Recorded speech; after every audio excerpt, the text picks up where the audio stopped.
Bagian 1, memahami PPDB, penjelasan sederhana. PPDB itu singkatan dari penerimaan peserta didik baru. Artinya, penerimaan siswa baru.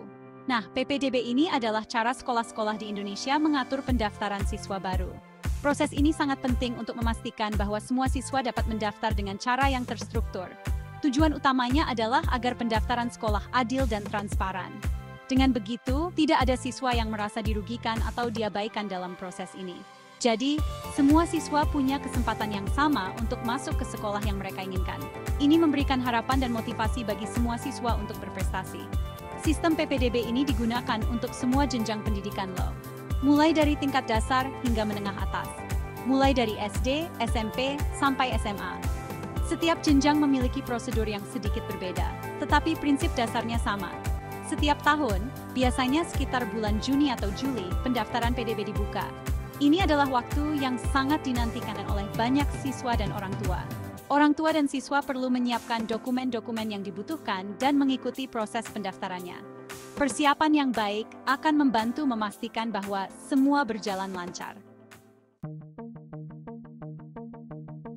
Bagian 2, PPDB online versus offline. Apa bedanya?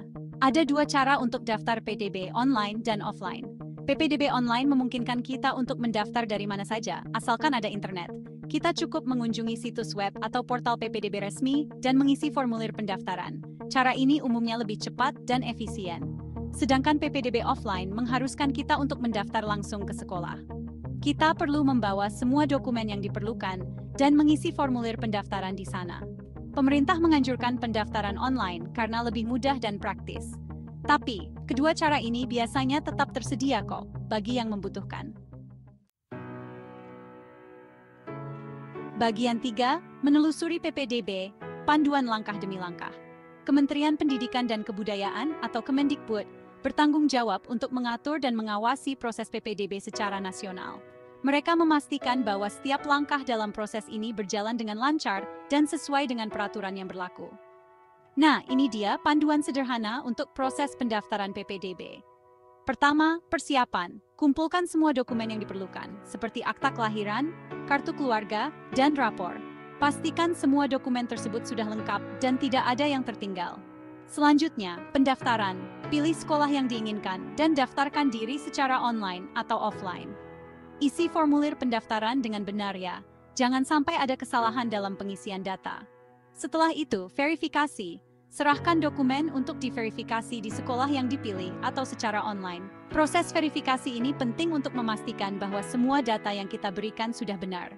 Kemudian, seleksi sekolah akan memproses pendaftaran kita dan mengumumkan hasilnya. Proses seleksi ini biasanya memakan waktu beberapa hari.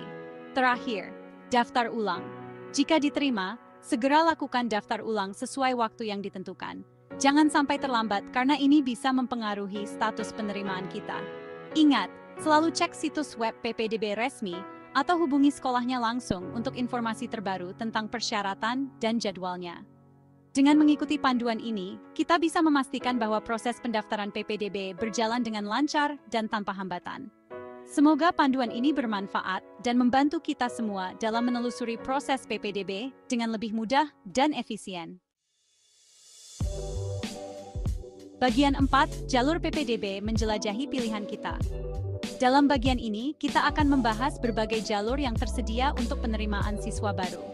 PPDB menawarkan beberapa jalur atau alur untuk penerimaan siswa, masing-masing dengan alokasi persentase tertentu yang dirancang untuk memenuhi kebutuhan beragam siswa. Pertama, jalur zonasi. Jalur ini memprioritaskan siswa yang tinggal dalam radius tertentu dari sekolah, memastikan akses pendidikan yang lebih mudah bagi mereka. Biasanya jalur ini punya alokasi persentase terbesar, 50% atau lebih, karena pentingnya memberikan kesempatan kepada siswa lokal. Selanjutnya, jalur afirmasi. Jalur ini disediakan untuk siswa dari keluarga kurang mampu atau siswa berkebutuhan khusus, memberikan mereka kesempatan yang adil untuk mendapatkan pendidikan berkualitas. Biasanya punya alokasi sekitar 15-20%, tergantung pada kebijakan sekolah dan kebutuhan daerah. Lalu jalur prestasi. Jalur ini mengalokasikan kursi berdasarkan prestasi akademik, dengan mempertimbangkan nilai dan prestasi siswa, baik di bidang akademik maupun non-akademik. Alokasi untuk jalur ini biasanya sekitar 20-30%, memberikan penghargaan kepada siswa yang berprestasi. Terakhir, jalur perpindahan tugas orang tua. Jalur ini diperuntukkan bagi siswa yang orang tuanya pindah tugas, memastikan mereka tetap mendapatkan pendidikan yang kontinu. Alokasi untuk jalur ini biasanya kecil, sekitar 5%, karena jumlah siswa yang memenuhi syarat biasanya lebih sedikit. Ingat ya, alokasi persentase untuk setiap jalur bisa berbeda-beda tergantung pada daerah dan kebijakan sekolah. Jadi pastikan untuk memeriksa informasi terbaru. Semoga berhasil dengan pendaftaran PPDB-nya. Pastikan untuk mempersiapkan semua dokumen yang diperlukan dan mengikuti semua prosedur dengan teliti.